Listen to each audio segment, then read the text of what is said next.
Morning student. Today 11th business maths. ஏற்கனவே நம்ம class பார்த்தது அனலிட்டிக் ஜாமெட்ரி சாப்டிக் பார்த்துட்ருக்கோம். அனலிட்டிக் ஜாமெட்ரியில் parabola, circle, pair of straight line. So extra sums நம்ம ஏற்கனவே பார்த்துருக்கோம். இந்த சம்ஸ்லாம் நம்ம கண்டிப்பாக இம்பார்ட்டன்ட் சம்ஸு. பேரபோலாவில் circle, pair of straight line. So 5 மார்க்கில் இது 2 சம்மாவது நம்மளுக்கு கேட்டுருவாங்க. நீங்கள் தெளிவாக அந்த சாப்டர் பாருங்கள், வீடியோ பாருங்கள். ஸோ இன்றைக்கி பார்க்க போகிறது நம்ம புது சாப்டர் 4 ட்ரிக்னாமெட்ரி. ட்ரிக்னாமெட்ரி நீங்கள் ஆல்ரெடி 10th பார்த்துட்ருக்கீங்க. ஸோ இப்போ என்ன பார்க்க போகிறோம், எக்ஸ்ட்ராஸ் நிறைய ஒர்க்குலாம் இருக்குது, இதில் பார்க்க போகிறோம். இந்த வேர்ட் ட்ரிக்னாமெட்ரி, இந்த கிரீக் ட்ரைனா 3, கான் மீன்ஸ் சைட்ஸ், மெட்ரான் அப்படின்னா மீனிங் ஆஃப் மெஷர். ட்ரையாங்கிளோட சைடோட மெஷர், இதை பற்றி தான் ட்ரிக்னாமெட்ரி சொல்லுவாங்க. The relationship between the sides and angle. So இதுதான் ஸ்டடி ஆஃப் ட்ரிக்னாமெட்ரி. ஓகேவா? அடுத்தது ரீகாலில் ஏற்கனவே நம்ம இந்த ஃபார்முலாலாம் பார்த்துருக்கோம், 10th பார்த்துருக்கோம். ஸோ ஜஸ்ட் இன்றைக்கி ஒரு ஃபார்முலா மட்டும்தான் பார்க்க போகிறோம். இந்த ஃபார்முலாலாம் கம்பல்சரி நீங்கள் மைண்டில் கொண்டு வந்துட்டிங்கன்னா சம்ஸ் எல்லாமே ஈஸியாக இருக்கும். ஸோ ஃபார்முலா இல்லாமல் சம்ஸ் போட முடியாது, ஸ்பீட் வராது, ஸ்லோவாகிடும். ஸோ 10th பார்த்த ஃபார்முலா தான். நீங்கள் sin θ தெரியும் உங்களுக்கு, opposite by hypotenuse. Tan theta, opposite side by adjacent side. Secant theta, hypotenuse by adjacent side. ஓகேவா? ஸோ sin theta தெரியும் உங்களுக்கு, cos theta வேணும். cos theta இங்கே இருக்குது. ஓகேவா? ஸோ cos theta உங்கள் adjacent by hypotenuse. ஸோ இந்த 6 ஃபார்முலா நம்ம ஏற்கனவே தெரியும். சரியா? ஏனுடைய ரெசிப்ரோக்கல், இது காட் வந்து டேனோட ரெசிப்ரோக்கல். டேனுக்கு தலைகீழ போட்டிங்கன்னா காட் கிடச்சிடும். இது சைனோட ரெசிப்ரோக்கல் 1/sin θ. ஓகேவா? ஸோ ஒன்றுக்கு ரெசிப்ரோக்கல் ஒன்று தெரியும், அந்த ஃபார்முலா பார்த்துக்கோ. 10th படித்த ஃபார்முலா தான். ஸோ இப்போ அதுக்கான ரெசிப்ரோக்கல் உனக்கு இங்கே கொடுத்துருக்காங்க, பார்த்துக்கோ. sin θ ரெசிப்ரோக்கல்னா cosecant θ, காசோட ரெசிப்ரோக்கல்னா secant θ. டேனுக்கு எப்படி ஃபார்முலா sin by cosன்னு எழுதலாம். டேனோட ரெசிப்ரோக்கல் cot θ. சரியா? காட்டோட ரெசிப்ரோக்கல் tan θ. ஸோ இது ஆப்போசிட்டிங்கன்னா ஈஸியாக இருக்கும் உனக்கு. 10th பார்த்துருப்பீங்க இந்த 3 ஃபார்முலாவும். sin square plus cos square equal to 1. சரியா? எங்கெல்லாம் யூஸ் ஆகும் அப்படி சார்? சப்போஸ் 1 மார்க்கில் கேட்பாங்க, sin square 30 degree plus cos square 30 degree equal to என்னான்னு கேட்பாங்க. அப்போ sin ஸ்கொயர் 30, sin 30யோட வேல்யூ உனக்கு தெரியணும், காஸ் 30யோட வேல்யூ தெரியணும். அதை 2 ஸ்கொயர் பண்ணி ஆட் பண்ணிங்கன்னா என்ன வரும் அப்படின்னு கேட்பாங்க. ஸோ அப்படிலாம் போட தேவையில்ல. நீங்கள் sin square θ plus cos square θ equal to 1ன்னு ஒன்று தெரியல. இங்கே θ என்ன இருக்குது 30, இங்கே என்ன இருக்குது 30. அப்படின்னா கண்ண மூடிட்டு 1ன்னு போட்டுடலாம் நம்ம. ஸோ தைரியமாக போடலாம். சரிங்களா? ஸோ இந்த மாதிரி ப்ராப்பர்ட்டிஸ், ஐடென்டிட்டிஸ், சரியா, ரேஷியோ எல்லாமே ஃபார்முலா சம் யூஸ் பண்ணும்போது அது யூஸ் ஆகும், மைண்டில் வச்சுக்க. அப்போ 1 + tan ஸ்கொயர் வந்து secant ஸ்கொயர், 1 + cot ஸ்கொயர் வந்து cosecant ஸ்கொயர் அப்படின்னு நம்ம சொல்ல போகிறோம். சரிங்களா? ஸோ இது வேறு எப்படியே சார் எழுதலாம், இது sin ஸ்கொயர் அப்படின்னா sin square θ equal to 1 - cos square θ இப்படி எழுதலாம். இல்லைன்னா cos square θ equal to 1 - sin square θன்னு எழுதலாம். ஸோ இவ்வளோ ஃபார்முலாஸ் இருக்குது. ஸோ ஒரு ஃபார்முலா மட்டும் கிடையாது, இதுலேருந்து நிறைய ஃபார்முலா உருவாக்கலாம். சரிங்களா? இப்போ இந்த ஃபார்முலா பாருங்கள், secant square θ minus tan square θ equal to என்ன வரும் 1. இந்த tan ஸ்கொயர் தான் போச்சுன்னா 1 + tan ஸ்கொயரு. சரிங்களா? ஸோ இந்த மாதிரி ஃபார்முலா அதே போல் தான் காட்டுக்கும். இந்த ஃபார்முலாலாம் ஒரு வாட்டி நீங்கள் எழுதி பார்க்கணும், ப்ராக்டிஸ் பண்ணணும். அடுத்து ஆங்கிள் என்னன்னு சொல்லிடுறோம். ஸோ இது இனிஷியல் சைடு. ஸோ இதுலேருந்து ஒரு டெர்மினல் சைடு உருவாகுது அப்படின்னு சொன்னால் இதுக்கு இடையில் இருக்கிறது தான் ஆங்கிள் சொல்லுவாங்க. ஆங்கிளுக்கு θன்னு பேர் கொடுப்பாங்க. சரிங்களா? என்ன வேணால் பேர் கொடுக்கலாம், θ, ஆல்ஃபா, பீட்டா, ஸோ நிறையா இருக்குது. ஸோ அதுமாரி கொடுக்கலாம். So angle measure of rotation of given ray about in initial point. இந்த ஓஏ இஸ் கால்டு இனிஷியல் சைடுப்பா, ஓஏ தான் ஓஏ. சரியா? ஓபி என்பது டெர்மினல் சைடு. டெர்மினல் சொன்னால் முடிகிற இடம்னு வச்சுக்கேன், முடிகிற லைன். சரிங்களா? இந்த டைரெக்ஷன் ஆஃப் கீழே பாருங்கள், direction of rotation is anti-clockwise, then the angle is positive. Anti-clockwise, clock எப்படி சுற்றினா இப்படி தான் சுற்றும். சரிங்களா? ஆனால் ஆன்டி கிளாக் வைஸ்னால் இப்படி சுற்றும். ஓகே, இப்படி சுற்றும் போது அது பாசிட்டிவாக இருக்கும் இந்த ஆங்கிள். சப்போஸ் இந்த ஆங்கிள் ஏரோ மார்க் இப்படி போட்டிருந்தீங்கன்னா கண்டிப்பாக அதுனது நெகட்டிவாக சொல்லணும். ஓகேவா, positive angle. Direction of rotation is the angle is be negative. Direction of rotation of clockwise rotate ஆச்சுன்னா அது வந்து நெகட்டிவ் சொல்லணும். சரிங்களா. அடுத்து இதில் வந்து மெஷர்ஸ் நிறையா இருக்குது, 2 மெஷர் இருக்குது. அதில் ஒன்று வந்து டிகிரி மெஷர், இன்னொன்று ரேடியன் மெஷர். அடுத்தது பார்ப்போம். ஸோ டிகிரி அப்படின்னு சொன்னால் உனக்கு தெரியும். ஸோ டிகிரி 30 டிகிரி, 60 டிகிரி, இப்படி தான் போடுவோம் டிகிரியை. ஓகேவா, 360 டிகிரி இதெல்லாம் பார்த்துருக்கோம். டிகிரி எப்படி போடணும், சிம்பிள் அது 1 டிகிரி மைண்டில் வச்சுக்கோ. D divided by minutes. Degree எப்படி சொல்லணும்னா மினிட்ஸாக டிவைட் பண்ணலாம்பா. எவ்வளோ மினிட்ஸ் டைம் ஞாபகம் வச்சுக்கோ. 1 ஹவர் எப்படி சொல்கிறீங்களோ அதே தான் 60 மினிட்ஸ் தான் 1 டிகிரி. ஓகேவா, 1 மினிட்ஸ் 60 செகண்ட்ஸ் அப்படின்னு தெரியும் உனக்கு. மினிட்ஸ்னால் ஒரு டாட் மேலே ஒரு கோட் லைன் வரும். மினிட்ஸு 60 மினிட்ஸு 60 டபுள் டாட் போட்டு டபுள் கொட்டேஷன் போட்டிங்கன்னா அது வந்து 60 செகண்ட்ஸ் சொல்லுவாங்க. சரிங்களா. ஸோ அடுத்தது ரேடியன் மெஷர். டிகிரி மெஷர் உங்களுக்கு தெரியும். ரேடியன் மெஷர்னா என்ன சார் அப்படின்னா இந்த ஒரு 1C 1 பவர் C 1 ரேடியன் அர்த்தம். 1 ரேடியன் சிம்பிள் தான். இது 1 ரேடியன் மீனிங் என்னென்னா, ஒரு சர்க்கிள் இருக்குன்னா சர்க்கிளோட ரேடியஸ் உனக்கு தெரியாது. இதுதான் ரேடியஸ் உனக்கு தெரியும். இந்த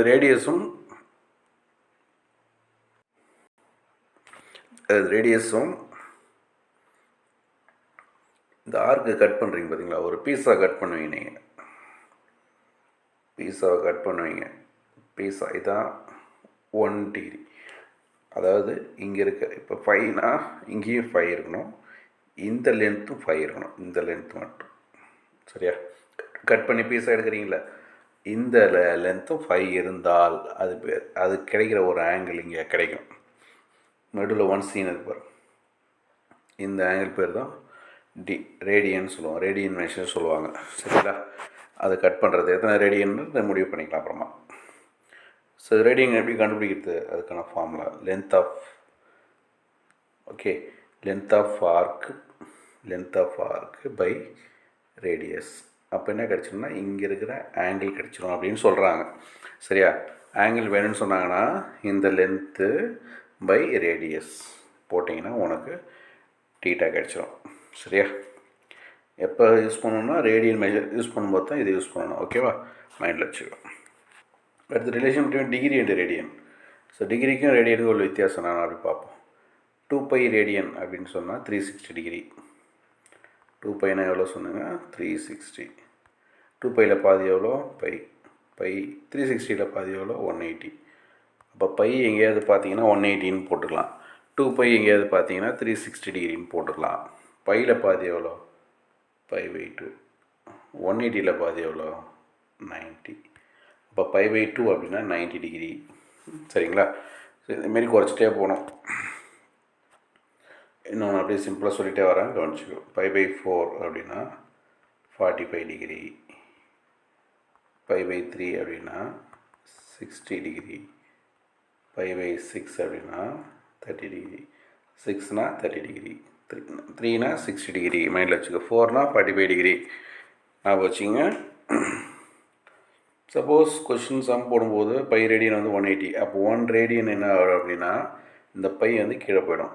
180/π அப்படின்னு போடணும். ஓகேவா, மைண்டில் வச்சுக்கோ. சம் போடும்போது யூஸ் ஆகும். அடுத்து ட்ரிக்னாமெட்ரி ரேஷியோ அப்படின்னா ரேஷியோ பிரிக்க போகிறோம். குவாட்ரண்ட் அப்படின்னா ஒன்றும் இல்லைப்பா, இது எக்ஸாக்ஸ் ஒய்ஆக்ஸில் இது first quadrant sir, second quadrant, third quadrant, fourth quadrant அப்படின்னு சொல்லுவாங்க. இந்த குவாட்ரண்ட்டை பற்றி நம்ம ரொம்ப யூஸ்ஃபுல்லாக இருக்கும். அடுத்தது என்ன இருக்குன்னா, அடுத்தது ஆட் ஃபங்க்ஷன், ஈவன் ஃபங்க்ஷன் ரெண்டுன்னா என்னன்னு தெரிஞ்சிருக்கும். ஆட் ஃபங்க்ஷன் ஒன்றும் இல்லை, எஃப்ஓ உள்ள -x போட்டிங்கன்னா அந்த மைனஸ் வெளியே வந்துடணும். ஓகேவா, இது ஆட் ஃபங்க்ஷன். ஈவன் ஃபங்க்ஷன் ஒன்றும் இல்லையே, எக்ஸ் உள்ள -x போட்டிங்கன்னா அந்த மைனஸ் காணாமல் போயிடணும், பாசிட்டிவ் ஆகிடணும். சரிங்களா, அப்படி இருந்துச்சுன்னா அது ஈவன் ஃபங்க்ஷன், அதான் சொல்கிறாங்க. இதெல்லாம் ஆட் ஃபங்க்ஷன் அப்படின்றது பக்கத்தில் கொடுத்துருக்காங்க. இது odd function sine tan cot cosecant. எது சார் ஈவனு? காசும் சீக்கன் மட்டும்தான் ஈவன் ஃபங்க்ஷன். மைண்டில் வச்சுக்கோ. காசும் சீக்கன் டீட்டா மட்டும்தான் ஈவன் ஃபங்க்ஷன். இது ரெண்டும் தெரிஞ்சுச்சுன்னா மற்ற எல்லாமே ஆட் ஃபங்க்ஷன்ப்பா. காசோட ரெசிப்ரோக்கல் சீக்கன் மைண்டில் வச்சுக்கோ. ஓகே.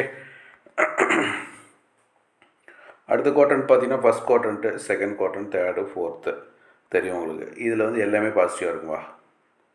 இங்கே சைனும் கொசிக்கனும் பாசிட்டிவாக இருக்கும். எப்படி ஞாபகம் வச்சுக்கு சார்? இங்கே டேனோட ரெசிப்ரோக்கல் காட், காசோட ரெசிப்ரோக்கல் சீக்கன். இதுதான் பாசிட்டிவாக இருக்கும். மற்ற எல்லாமே நெகட்டிவாக இருக்கும். இங்கே சைன் பாசிட்டிவாக இருக்கும் அப்படின்னா கொசிக்கன் பாசிட்டிவாக இருக்கும். சைன் காசு என்னவாக இருக்கும்? நெகட்டிவாக இருக்கும். டேன் என்னவாக இருக்கும்? நெகட்டிவாக இருக்கும். மைண்டில் வச்சுக்கோ. சரிங்களா? அப்போ கவனி, எப்படி ஞாபகம் வச்சு sir? All student take centum அப்படி ஞாபகம் வச்சுங்க. All student take centum. All எல்லாமே. இங்கே சைன், இங்கே டேன், இங்கே காஸ். சைனோட ரெசிப்ரோக்கல் கொசைக்கன், டேனோட ரெசிப்ரோக்கல் காட், காசோட ரெசிப்ரோக்கல் சைக்கன். இங்கே எல்லாமே. ஓகேவா? இப்படி ஞாபகம் வச்சுன்னா உனக்கு ஈஸியாக இருக்கும். சொல்லுங்கள். All student take centum. So இது ஆங்கிளை குறிக்க நிறைய ஆங்கிள்ஸ் இருக்குது. சரியா? இது சம் போடும்போது நான் எக்ஸ்பிளைன் பண்ணுறேன். இருந்தாலும் நான் கவனிச்சிக்கோ. சைன் உள்ள மைனஸ் டீட்டா போட்டிங்கன்னா, நான் சொன்னேன் சைன் என்பது ஆட் ஃபங்க்ஷன். அப்போ மைனஸ் வெளியே வந்துடும். சரிங்களா? காசு என்பது ஈவன் ஃபங்க்ஷன். காசு உள்ள மைனஸ் டீட்டா போட்டிங்கன்னா காஸ் டீட்டா தான் கிடைக்கும். ஏன்னா அது வந்து ஈவன் ஃபங்க்ஷன் பாசிட்டிவாக மாற்றிடும். ஸோ இதே போல் தான் ஒவ்வொன்றும் நான் எக்ஸ்பிளைன் பண்ணணும். சரிங்களா? ஸோ 90 மைனஸ் டீட்டா இதெல்லாம் ஒவ்வொன்றும் எக்ஸ்பிளைன் பண்ணணும். நெக்ஸ்ட் கிளாஸில் இது டேபிள் சொல்லிவிட்டு சம் போட ஆரம்பிக்கலாம். சரி, அந்த டேபிள் ஒரு வாட்டி பார்த்துக்கோ. சரி, மற்ற எல்லாமே நீங்கள் நோட்டில் என்ட்ரி பண்ணணும். சைன் பேரண்ட்ஸ் சைன் வாங்கிட்டு நோட்டில் என்ட்ரி பண்ணி அதை என்கிட்ட சைன் வாங்குகிறேன். சரியா? அடுத்தது காம்பவுண்ட் ஆங்கிள். இதில் காம்பவுண்ட் ஆங்கிள் அப்படின்னா என்னென்னா, ஸோ காம்பவுண்ட்னா 2 ஆங்கிள்ப்பா. சரியா? காம்பவுண்ட் ஆங்கிள்னால் 2 ஆங்கிள் ஞாபகம் வச்சுக்கோ. ஸோ சைன் சம்மு டிஃப்ரென்ஸ் பாருங்கள். ஏயும் பியும் ஆங்கிள், இதை 2 ஆங்கிள் கொடுத்துருக்காங்க. காம்பவுண்ட் இது எப்படி? Sine A plus formula sine A cos B cos S sine B. இந்த ஃபார்முலா ஏ மைனஸ் பின்னா இங்கே மைனஸ் வரும். காசை பொறுத்த வரைக்கும் இது ரெண்டும் சேஞ்ச் ஆகாது. Cos A cos B minus sine A sine B. காசை பொறுத்த வரைக்கும் நடுவில் இருக்க சிம்பிள் தான் மாறும். சரியா? சைனை பொறுத்த வரைக்கும் இந்த வேல்யூ மாறும். நான் இங்கே ப்ளஸ்னால் ப்ளஸ் தான். சரிங்களா? டேனை பொறுத்த வரைக்கும் tan A tan B 1 minus tan A tan B. சரிங்களா? இங்கே ப்ளஸ்னால் மேலே ப்ளஸ் போட்டுக்கணும், ஆனால் கீழே மைனஸ் போடும். இங்கே மைனஸ் இருக்கும்போது மேலே மைனஸ் போட்டால் இங்கே கீழே ப்ளஸ் போட்டுரும். இவ்வளோ தான். ஸோ காம்பவுண்ட் ஆங்கிள் நல்லா தெளிவாக பார்த்துக்கோ. ஸோ காம்பவுண்ட் டிவிடெண்ட்டும் நீங்கள் வந்து 10th ஒரு இடத்துல மட்டும் இந்த ஃபார்முலா யூஸ் பண்ணியிருப்பீங்க. எப்படி சார் போடுறது அப்படின்னா, A by B equal to C by D அப்படின்னா ஏவும் பியும் ஆட் பண்ணி மேலே போடுங்க, ஏவும் பியும் மைனஸ் பண்ணி கீழே போடுங்க. அதே போல் இந்த பக்கமும் செய்யுங்க. ஸோ இதான் காம்பவுண்ட் டிவிடெண்ட்டும். சம்மு கொஞ்சம் கிரிட்டிக்கலாக இருக்கும்போது இந்த காம்பவுண்ட் டிவிடெண்ட்டை யூஸ் பண்ணி நீ போட்டுக்கலாம் அப்படின்னு அவங்க மேத்தமெட்டிக்ஸில் சொல்லியிருக்காங்க. மைண்டில் வச்சுக்கோ.